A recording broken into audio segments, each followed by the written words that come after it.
I wish to believe na nakita nyo na po ito during the previous hearings. Again, hypothetical question ulit. Kung kayo po ba ang magre-release ng pera to a name, Mary Grace Piatos, kayo po ba ay papayag? Papayag pa ako, ma'am. Meron naman pong Piatos na apelyido. Do you know Mary Grace Piatos? Do you know Mary Grace Piatos?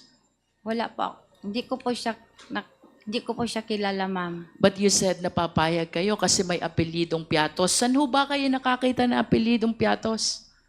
Meron po sa amin sa Davao, ma'am. Meron po na apelidong Piatos. I will be interested to know, Ms. Acosta, kung sino po yung mga taga Davao na may apelidong Piatos. But do you honestly believe na meron pong Mary Grace Piatos? Yes, ma'am. Sa Davao po meron. Meron. Opo. Bakit po kaya hindi siya lumulutang?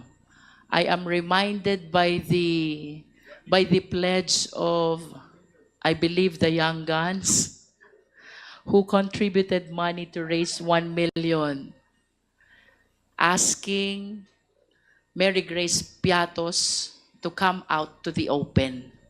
Bakit po kaya walang lumulutang? If indeed mayroong Mary Grace Piatos sa Davao. Kasi po, nagbibase lang po ako sa binigay po ni Sir La Chica na mga binalik Ms. niya Acosta, sa akin. kindly answer the question po. Ang sabi niyo po kanina, mayroong Mary Grace Piatos. Piatos po ang sinabi ko, ma'am, na apelyido.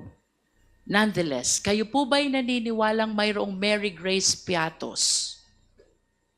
In the first place, kayo po dapat kaharap nito eh. Dahil kayong special disbursing officer.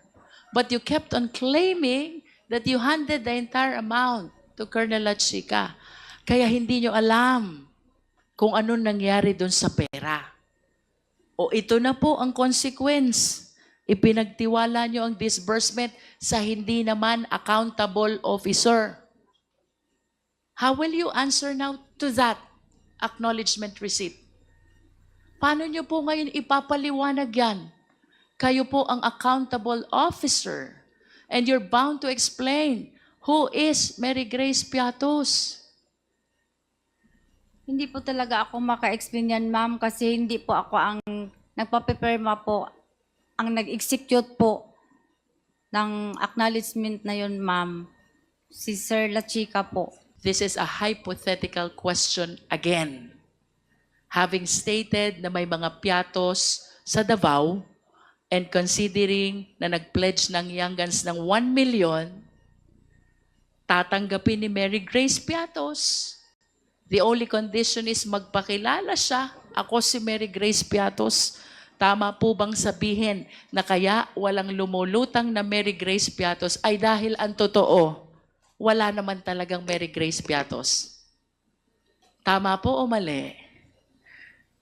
Yun po ang answer Tama ko, po ma'am. o mali, Miss Acosta? Siguro, tama po yun, ma'am. Okay.